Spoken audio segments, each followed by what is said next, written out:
Capítulo 29. La enemistad de Satanás hacia la ley.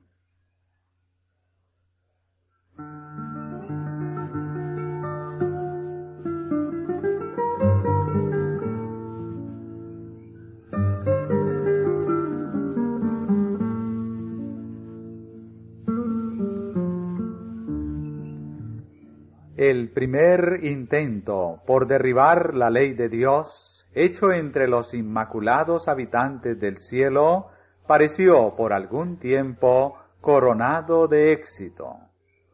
Un inmenso número de ángeles fue seducido, pero el aparente triunfo de Satanás se convirtió en derrota y pérdida, y determinó su separación de Dios y su destierro del cielo.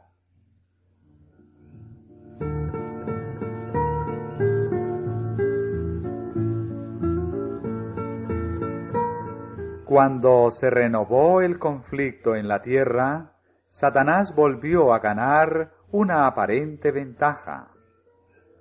Por la transgresión, el hombre llegó a ser su cautivo, y el reino del hombre cayó en manos del jefe de los rebeldes. Pareció que Satanás tendría libertad para establecer un reino independiente y para desafiar la autoridad de Dios y de su Hijo. Pero el plan de la redención hizo posible que el hombre volviera a la armonía con Dios y a acatar su ley, y que tanto la tierra como el hombre pudieran ser finalmente redimidos del poder del diablo.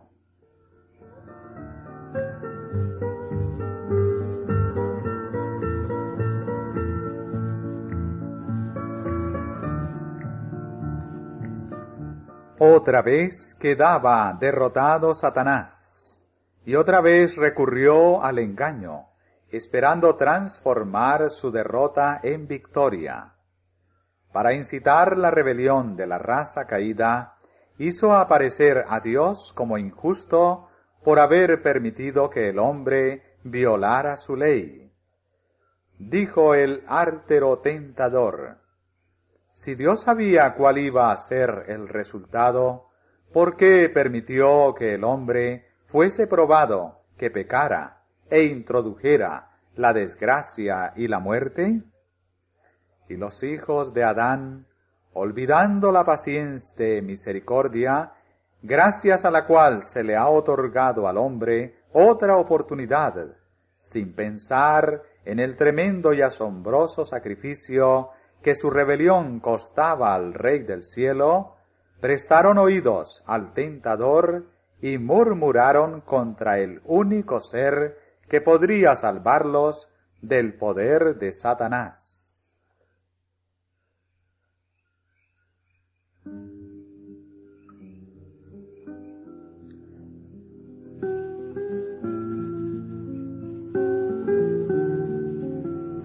Millares de personas repiten hoy la misma rebelde queja contra Dios. No comprenden que al quitarle al hombre la libertad de elegir, le roban su prerrogativa como ser racional y le convierten en un mero autómata. No es el propósito de Dios forzar la voluntad de nadie. El hombre fue creado moralmente libre. Como los habitantes de todos los otros mundos, debe ser sometido a la prueba de la obediencia, pero nunca se le coloca en una situación en la cual se halle obligado a ceder al mal. No puede sobrevenirle tentación o prueba alguna que no sea capaz de resistir. Dios tomó medidas tales que nunca tuvo el hombre que ser necesariamente derrotado en su conflicto con Satanás.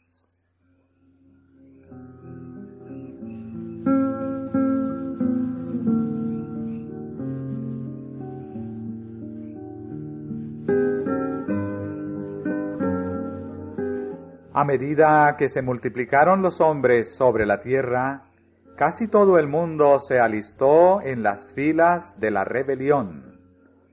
De nuevo Satanás pareció haber alcanzado la victoria, pero la omnipotencia divina impidió otra vez el desarrollo de la iniquidad y, mediante el diluvio, la tierra fue limpiada de su contaminación moral.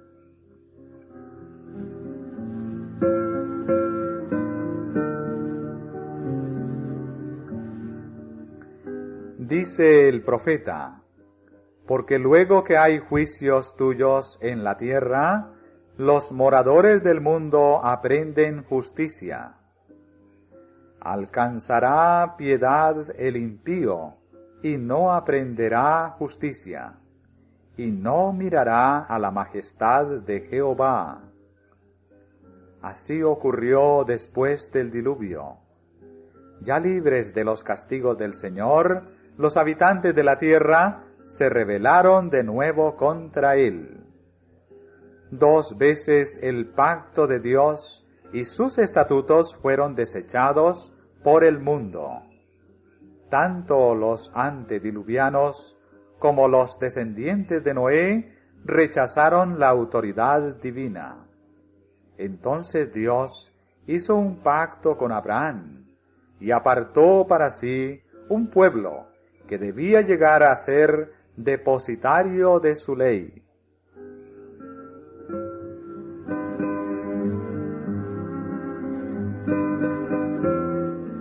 Satanás empezó enseguida a tender sus lazos para seducir y destruir a este pueblo. Los hijos de Jacob fueron inducidos a contraer matrimonio con gentiles y a adorar sus ídolos. Pero José fue fiel a Dios, y su fidelidad fue un testimonio constante de la verdadera fe. Para apagar esta luz, obró Satanás mediante la envidia de los hermanos de José, quienes le vendieron como esclavo a un pueblo pagano. Sin embargo, Dios dirigió los acontecimientos para que su luz fuera comunicada al pueblo egipcio. Tanto en la casa de Potifar como en la cárcel, José recibió una educación y un adiestramiento que, con el temor de Dios, le prepararon para su alta posición como primer ministro de la nación. Desde el palacio de Faraón se sintió su influencia por todo el país, y por todas partes se divulgó el conocimiento de Dios. En Egipto, los israelitas alcanzaron prosperidad y riqueza y, hasta donde fueron fieles a Dios, ejercieron una amplia influencia. Los sacerdotes idólatras se alarmaron al ver que la nueva religión ganaba favor.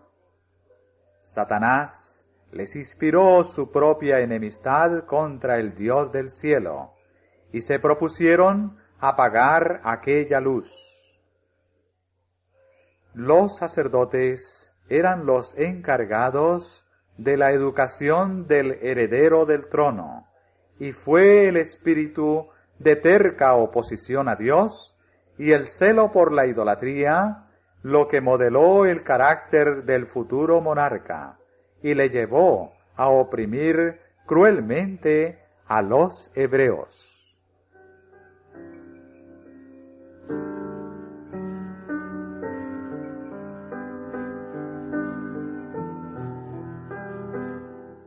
Durante los 40 años que siguieron a la huida de Moisés de la tierra de Egipto, la idolatría pareció haber vencido en la lucha. Año tras año, las esperanzas de los israelitas iban desfalleciendo. Tanto el rey como el pueblo se regocijaban de su poder y se burlaban del Dios de Israel.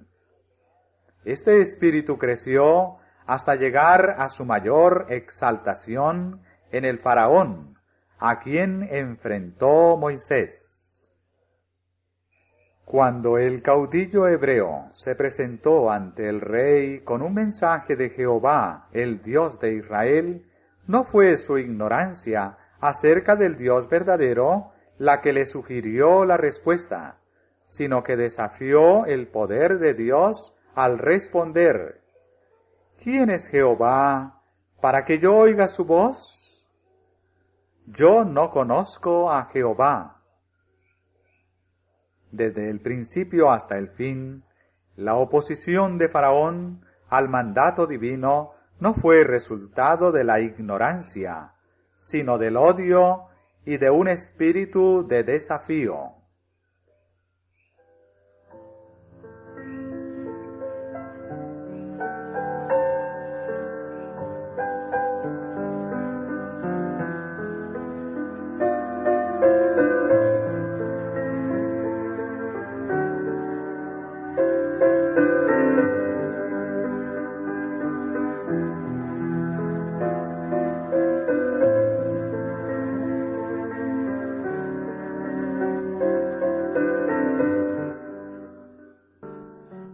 Aunque los egipcios habían rechazado durante tanto tiempo el conocimiento de Dios, el Señor todavía les ofreció la oportunidad de arrepentirse. En los días de José, Egipto había servido de asilo para Israel. Dios había sido honrado en la bondad mostrada a su pueblo. Por lo tanto, el paciente, tardo para la ira y lleno de compasión, dio a cada castigo tiempo para realizar su obra. Los egipcios, maldecidos por las mismas cosas que adoraban, tuvieron evidencia del poder de Jehová, y todos los que quisieron pudieron someterse a Dios y escapar a sus azotes.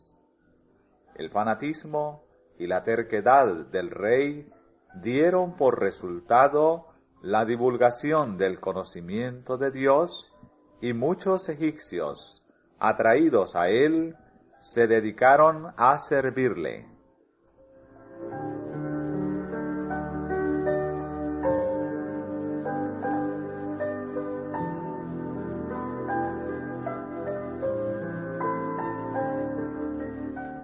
Fue porque los israelitas estaban tan dispuestos a unirse con los paganos y a imitar su idolatría, por lo que Dios les había permitido ir a Egipto, donde la influencia de José era grande y donde las circunstancias eran favorables para permanecer en calidad de pueblo diferente.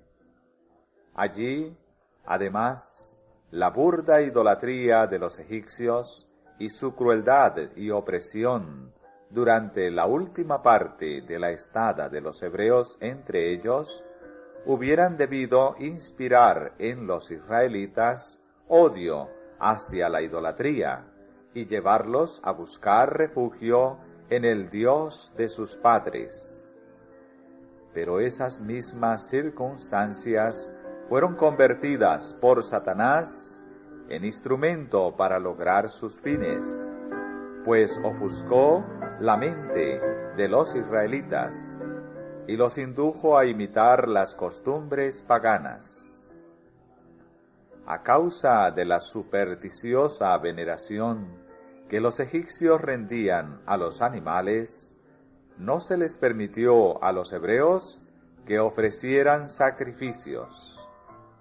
Así sus pensamientos no fueron dirigidos al gran sacrificio por medio de este culto, y su fe se debilitó.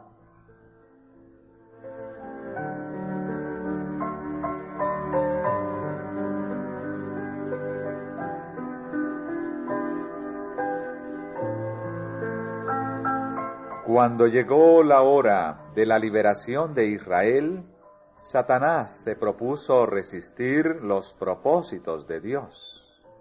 se empeñó en que aquel gran pueblo, que contaba más de 2 millones de almas, se mantuviera en la ignorancia y la superstición. Al pueblo a quien Dios había prometido bendecir y multiplicar, para hacerlo un poder sobre la tierra, y por cuyo medio iba a revelar el conocimiento de su voluntad, al pueblo que iba a ser el depositario de su ley, procuró Satanás mantenerlo en la oscuridad y la servidumbre, con el fin de borrar de su memoria el recuerdo de Dios.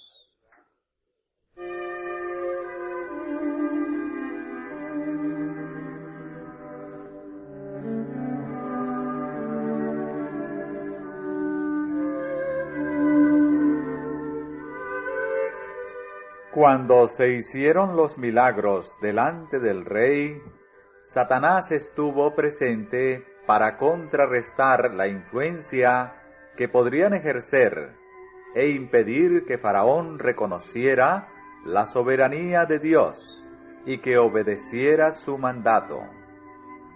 Satanás obró hasta el límite de su poder para falsificar la obra de Dios y resistir la voluntad divina.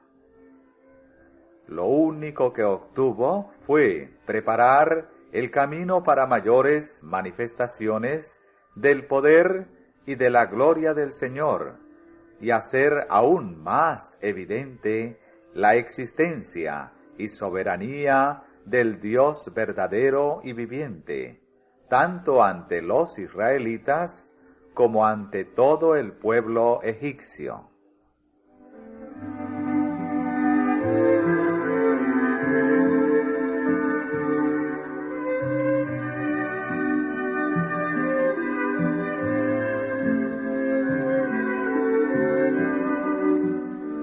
Dios libró a Israel mediante extraordinarias manifestaciones de su potencia, y con juicio sobre todos los dioses de Egipto. Y sacó a su pueblo con gozo, con júbilo a sus escogidos, y dióles las tierras de las gentes, y las labores de las naciones heredaron, para que guardasen sus estatutos y observasen sus leyes. Los rescató del estado de esclavitud en que se hallaban, para poder llevarlos a una buena tierra, que en su providencia había preparado para ellos como un refugio contra sus enemigos, a una tierra donde pudiesen vivir bajo la sombra de sus alas. Quería atraerlos a sí mismo, para rodearlos con sus brazos eternos, y les requirió que en retribución a toda su bondad y misericordia hacia ellos, no tuviesen dioses ajenos ante él, el Dios viviente, y que ensalzaran su nombre y lo glorificaran en la tierra.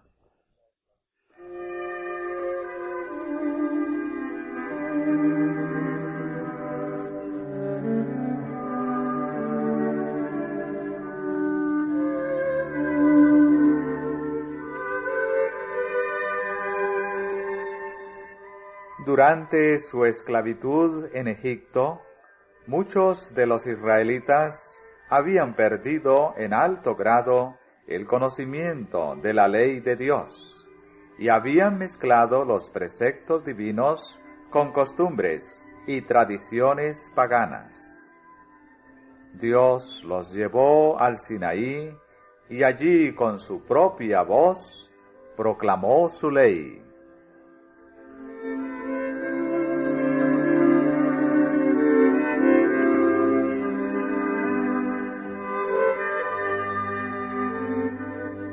Satanás y los ángeles malos asistieron a la escena. Aun mientras Dios proclamaba su ley a su pueblo, Satanás estaba urdiendo proyectos para inducirlo a pecar. Ante el mismo rostro del cielo, quería arrebatar a ese pueblo a quien Dios había elegido. Llevándolos a la idolatría, iba a destruir la eficacia de todo culto, pues, ¿cómo puede elevarse el hombre adorando lo que es inferior a él mismo y que puede simbolizarse con hechuras de sus propias manos? Si el hombre pudiera llegar a ser tan ciego con respecto al poder, la majestad y la gloria del Dios infinito, como para representarle por medio de una imagen, o hasta por medio de una bestia o un reptil, si pudiera olvidar hasta tal punto su propio parentesco divino, si olvidara que fue hecho a la imagen de su Creador, hasta el punto de inclinarse ante objetos repugnantes e irracionales, entonces quedaría el camino libre para la plena licencia. Se desencadenarían las malas pasiones de su corazón y Satanás ejercería dominio absoluto.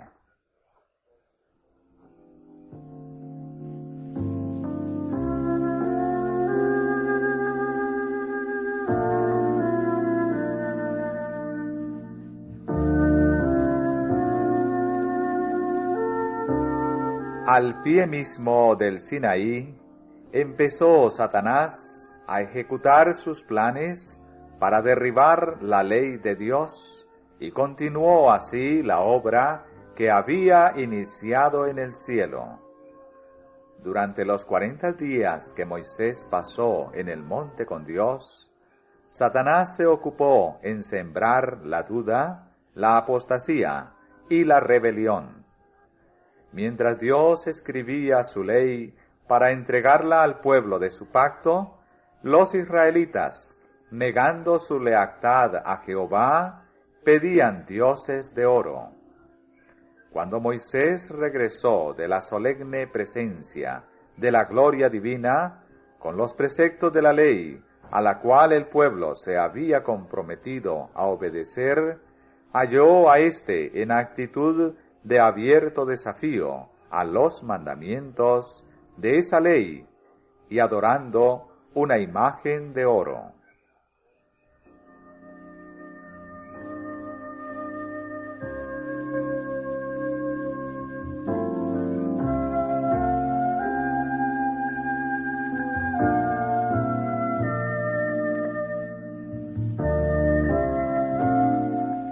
Al inducir a Israel a cometer este atrevido insulto y esta blasfemia contra Jehová, Satanás se había propuesto causar la ruina completa del pueblo. Puesto que se habían manifestado tan envilecidos, tan privados de todo entendimiento acerca de los privilegios y bendiciones que Dios les había ofrecido, y tan olvidados de sus repetidas promesas solemnes de lealtad, Satanás creyó que el Señor los repudiaría y los entregaría a la destrucción. Así obtendría el exterminio de la simiente de Abraham, esa simiente prometida que había de preservar el conocimiento del Dios viviente, y mediante la cual había de venir aquel que había de ser la verdadera simiente y que le vencería a él, Satanás.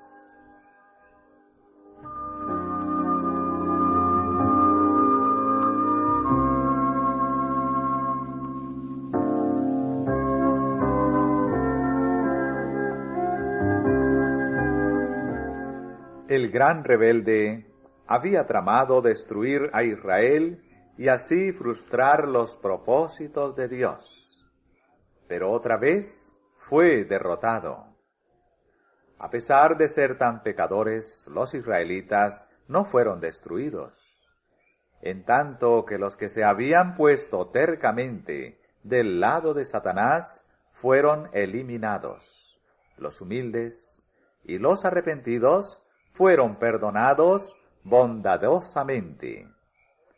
La historia de este pecado iba a destacarse como un testimonio perpetuo de la culpa y el castigo de la idolatría, y de la justicia y longanimidad de Dios.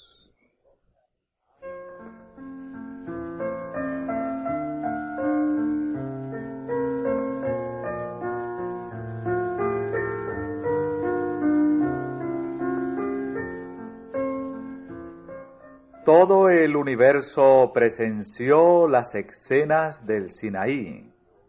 En la actuación de las dos administraciones se vio el contraste entre el gobierno de Dios y el de Satanás.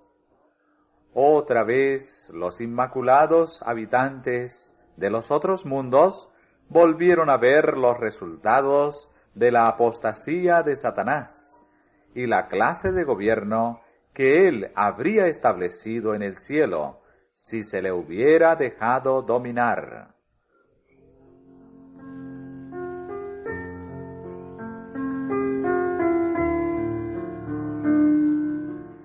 Al hacer que los hombres violaran el segundo mandamiento, Satanás se propuso degradar el concepto que tenían del ser divino.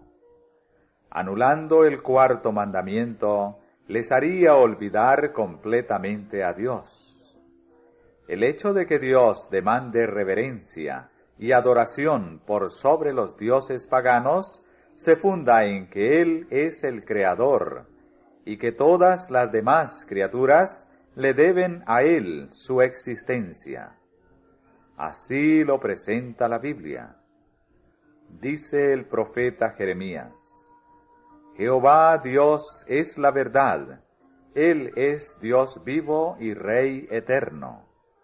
Los dioses que no hicieron los cielos ni la tierra, perezcan de la tierra y de debajo de estos cielos. El que hizo la tierra con su potencia, el que puso en orden el mundo con su saber, y extendió los cielos con su prudencia, todo hombre se embrutece y le falta ciencia. Avergüéncese de su vaciadizo todo fundidor, porque mentira es su obra de fundición, y no hay espíritu en ellos. Vanidad son, obras de escarnios. En el tiempo de su visitación perecerán. No es como ellos la suerte de Jacob, porque Él es el hacedor de todo.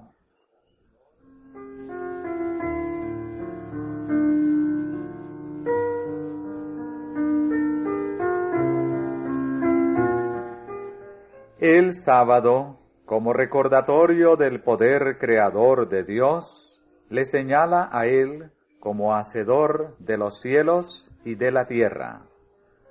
Por lo tanto, es un testimonio perpetuo de su existencia y un recuerdo de su grandeza, su sabiduría y su amor. Si el sábado se hubiera santificado siempre, jamás habría podido haber ateos ni idólatras.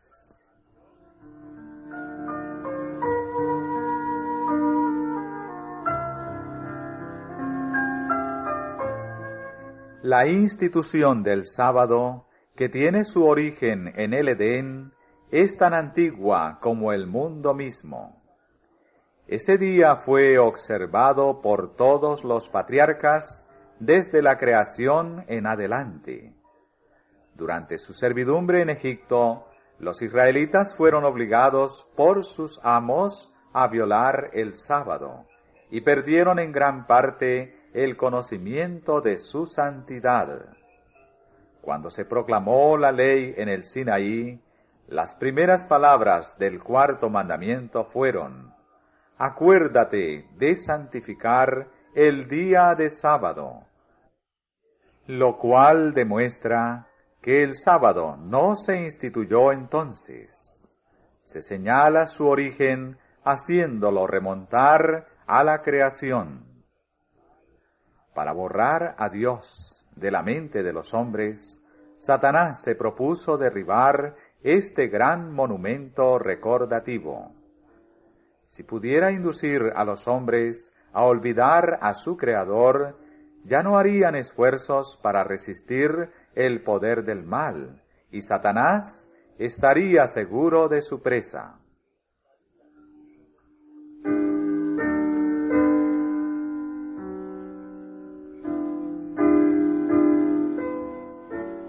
La enemistad de Satanás contra la ley de Dios lo ha incitado a guerrear contra cada precepto del Decálogo.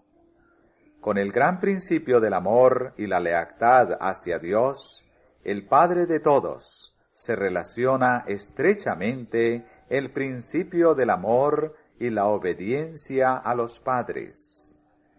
El despreciar la autoridad de los padres lleva pronto a despreciar la autoridad de Dios.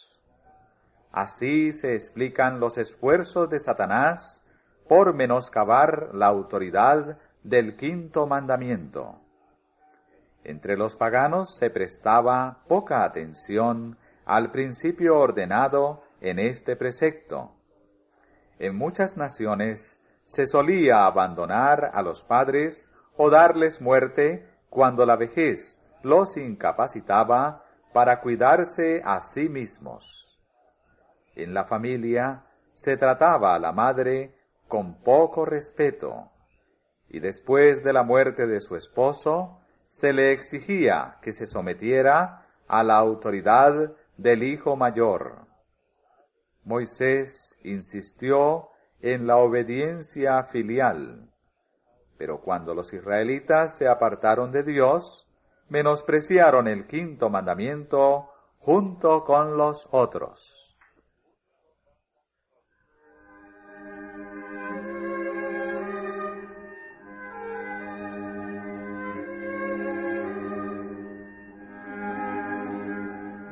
Satanás, homicida, ha sido desde el principio, y en cuanto tuvo poder sobre los seres humanos, no sólo los incitó a odiarse y matarse mutuamente, sino también a desafiar atrevidamente la autoridad de Dios, hasta el punto de violar el sexto mandamiento como parte de su religión.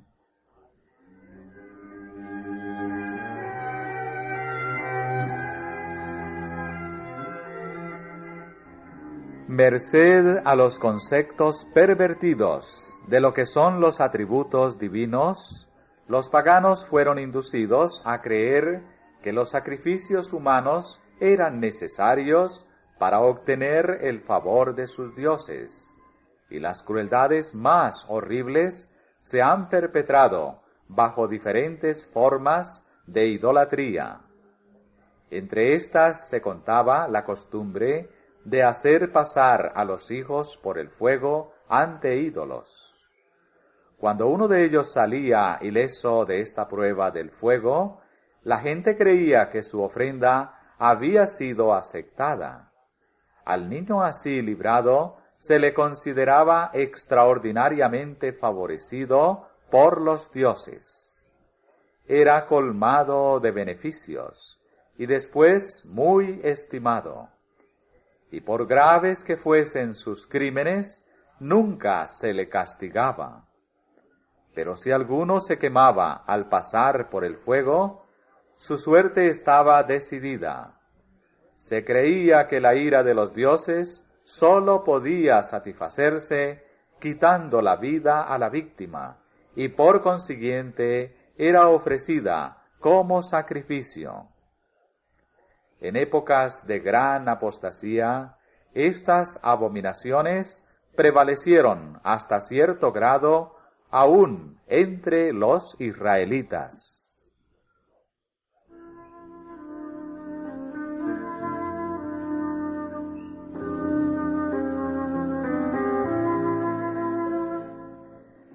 También la violación del séptimo mandamiento se practicó antiguamente en nombre de la religión. Los ritos más licenciosos y abominables llegaron a formar parte del culto pagano. Hasta los dioses mismos se representaban como impuros y sus adoradores daban rienda suelta a las pasiones bajas. Prevalecían vicios contra la naturaleza, y las fiestas religiosas se caracterizaban por una impureza general y pública.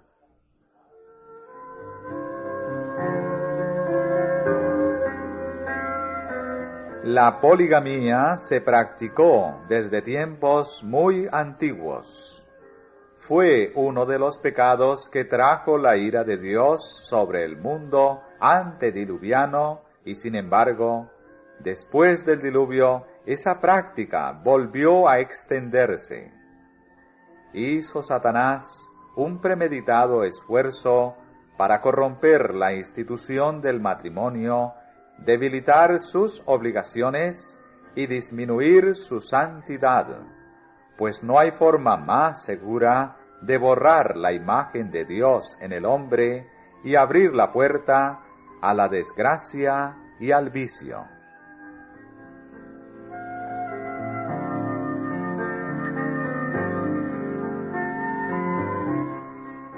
Desde el principio de la gran controversia, se propuso Satanás desfigurar el carácter de Dios y despertar rebelión contra su ley. Y esta obra parece coronada de éxito. Las multitudes prestan atención a los engaños de Satanás y se vuelven contra Dios. Pero en medio de la obra del mal, los propósitos de Dios progresan con firmeza hacia su realización. Él manifiesta su justicia y benevolencia hacia todos los seres inteligentes creados por Él. A causa de las tentaciones de Satanás, todos los miembros de la raza humana se han convertido en transgresores de la ley divina. Pero en virtud del sacrificio de su Hijo, se abre un camino por el cual pueden regresar a Dios. Por medio de la gracia de Cristo, pueden llegar a ser capaces de obedecer la ley del Padre. Así, en todos los tiempos, de entre la apostasía y la rebelión, Dios saca un pueblo que le es fiel, un pueblo en cuyo corazón está su ley.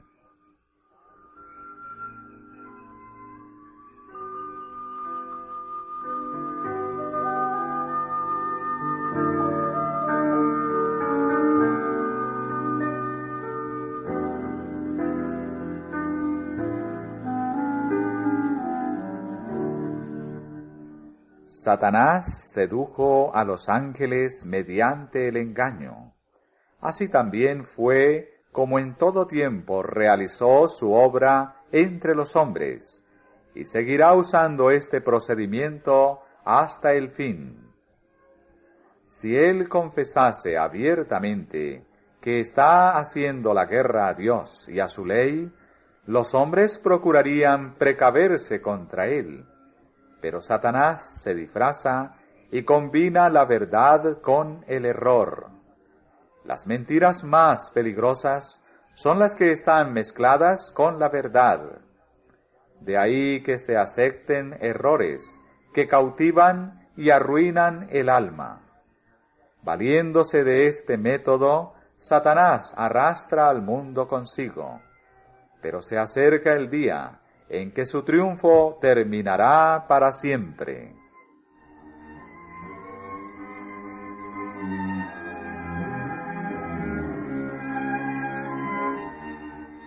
El proceder de Dios respecto a la rebelión desenmascarará completamente la obra que durante tanto tiempo se ha hecho en forma oculta. Los resultados del dominio de Satanás y del rechazamiento de los estatutos divinos quedarán revelados a la vista de todos los seres racionales. La ley de Dios está plenamente vindicada. Se verá que todos los actos de Dios tuvieron por fin el bien eterno de su pueblo y de todos los mundos creados. Satanás mismo, en presencia del universo, confesará la justicia del gobierno de Dios y la rectitud de su ley.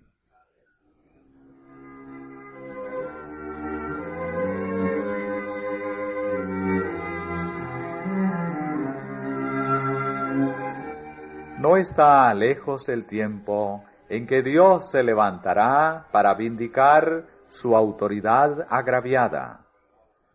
He aquí que Jehová sale de su lugar para visitar la maldad del morador de la tierra contra él.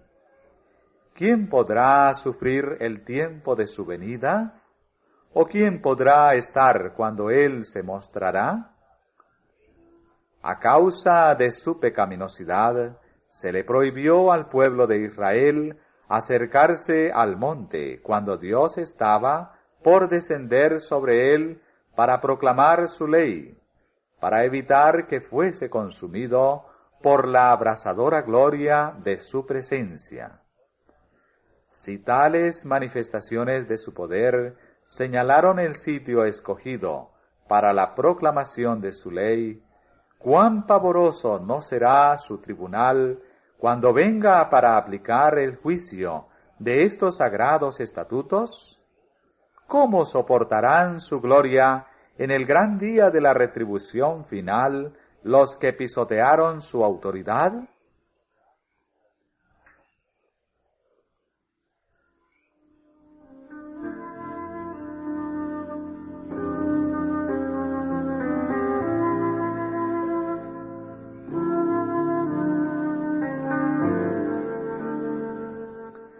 Los terrores del Sinaí debían darle al pueblo una idea de las escenas del juicio. El sonido de una trompeta llamó a Israel a presentarse ante Dios. La voz del arcángel y la trompeta de Dios llamarán a la presencia del juez de todos los confines de la tierra, tanto a los vivos como a los muertos. El Padre y el Hijo, asistidos por una multitud de ángeles, estaban presentes en el monte. En el gran día del juicio, Cristo vendrá en la gloria de su Padre con sus ángeles. Entonces se sentará sobre el trono de su gloria, y serán reunidas delante de él todas las gentes.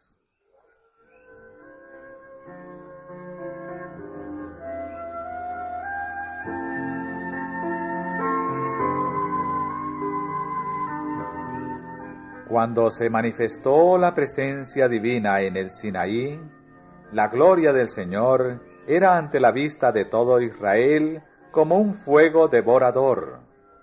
Pero cuando venga Cristo en gloria con sus santos ángeles, toda la tierra resplandecerá con el tremendo fulgor de su presencia. Vendrá nuestro Dios y no callará. Fuego consumirá delante de él, y en derredor suyo habrá tempestad grande. Convocará a los cielos de arriba y a la tierra para juzgar a su pueblo. De él procederá una corriente de fuego que fundirá los elementos con su ardiente calor, y la tierra y las obras que hay en ella serán consumidas. Se manifestará el Señor Jesús del cielo con los ángeles de su potencia, en llama de fuego, para dar el pago a los que no conocieron a Dios, ni obedecen al Evangelio.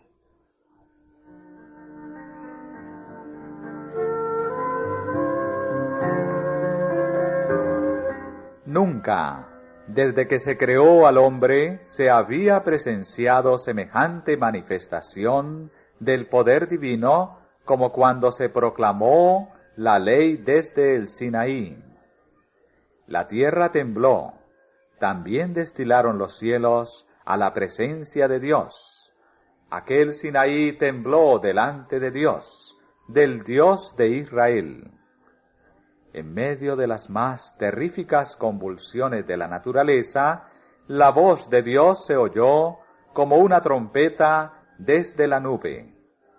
El monte fue sacudido desde la base hasta la cima, y las huestes de Israel, demudadas y temblorosas, cayeron de hinojos.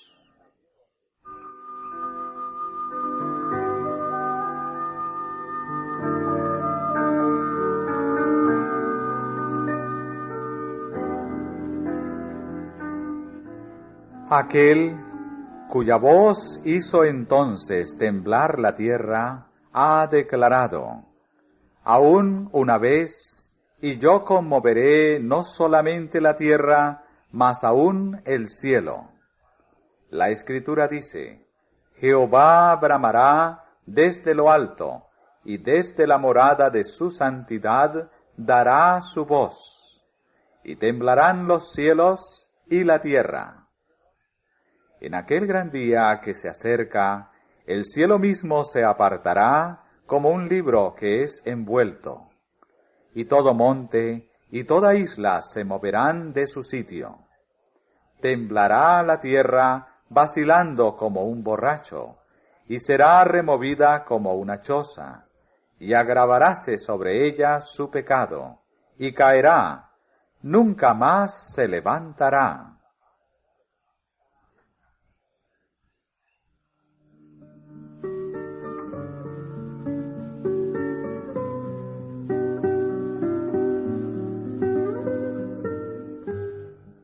Por tanto, se enervarán todas las manos, y desleiráse todo corazón de hombre, y se llenarán de terror. Angustias y dolores los comprenderán. Pasmaráse cada cual al mirar a su compañero, sus rostros, rostros de llamas. Y visitaré la maldad sobre el mundo, y sobre los impíos su iniquidad. Y haré que cese la arrogancia de los soberbios, y abatiré la altivez de los fuertes.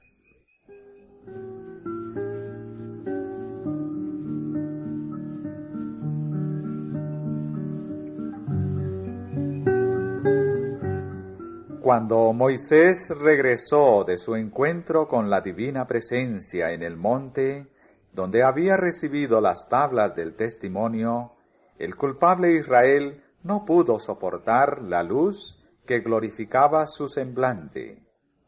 ¿Cuánto menos podrán los transgresores mirar al Hijo de Dios cuando aparezca en la gloria de su Padre, rodeado de todas las huestes celestiales, para ejecutar el juicio sobre los transgresores de su ley y sobre los que rechazan su sacrificio expiatorio? Los que menospreciaron la ley de Dios y pisotearon bajo sus pies la sangre de Cristo, los reyes de la tierra y los príncipes y los ricos y los capitanes y los fuertes, se esconderán en las cuevas, entre las peñas de los montes, y dirán a los montes y a las rocas: caed sobre nosotros, y escondednos de la cara de aquel que está sentado sobre el trono, y de la ira del Cordero, porque el gran día de su ira es venido, ¿y quién podrá estar firme? En aquel día arrojará el hombre a los topos y murciélagos sus ídolos de plata y sus ídolos de oro, y se entrarán en las hendiduras de las rocas y en las cavernas de las peñas, por la presencia formidable de Jehová, y por el resplandor de su majestad, cuando se levantare para herir la tierra.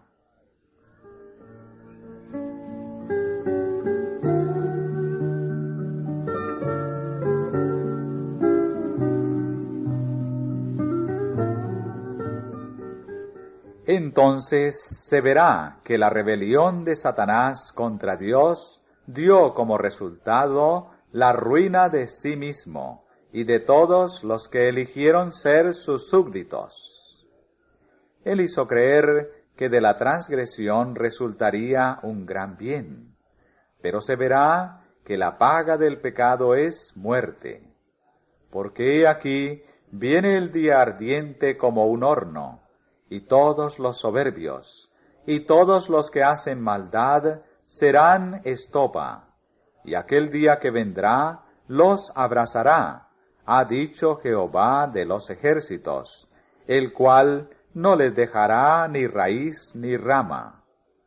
Satanás, la raíz de todo pecado, y todos los obradores del mal que son sus ramas, serán completamente extirpados. Se pondrá fin al pecado, y a toda la aflicción y ruina que acarreó. El salmista dice, destruiste al malo, raíste el nombre de ellos para siempre jamás. Oh enemigo, acabados son para siempre los asolamientos.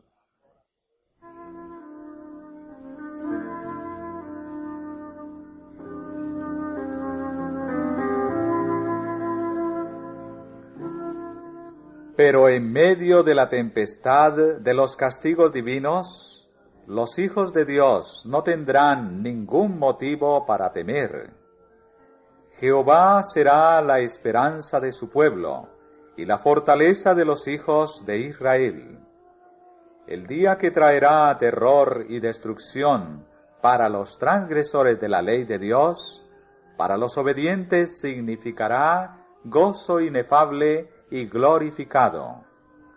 Juntadme, mis santos, dirá el Señor, los que hicieron conmigo pacto con sacrificio, y denunciarán los cielos su justicia, porque Dios es el juez.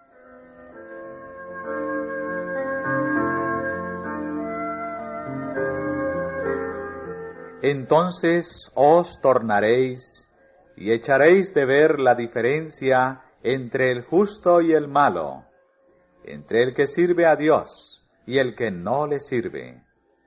Oídme, los que conocéis justicia, pueblo en cuyo corazón está mi ley. He aquí, he quitado de tu mano el cáliz de aturdimiento. Nunca más lo beberás. Yo soy vuestro consolador. Porque los montes se moverán, y los collados temblarán, mas no se apartará de ti mi misericordia, ni el pacto de mi paz vacilará, dijo Jehová, el que tiene misericordia de ti.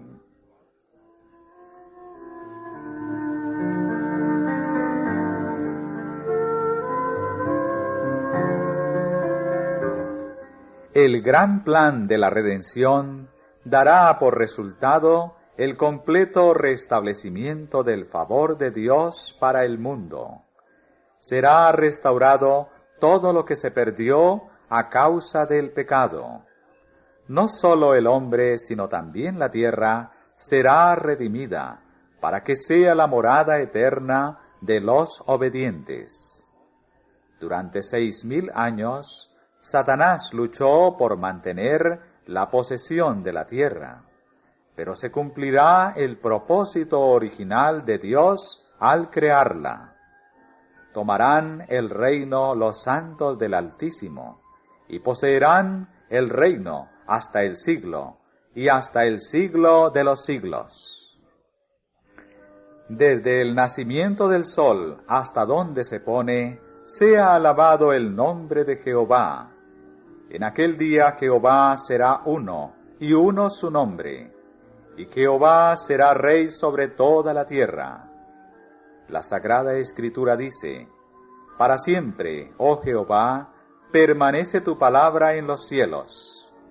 Fieles son todos tus mandamientos, afirmados por siglo de siglo. Los sagrados estatutos que Satanás ha odiado y ha tratado de destruir, serán honrados en todo el universo inmaculado. Y como la tierra produce su renuevo, y como el huerto hace brotar su simiente, así el Señor Jehová hará brotar justicia y alabanza delante de todas las gentes.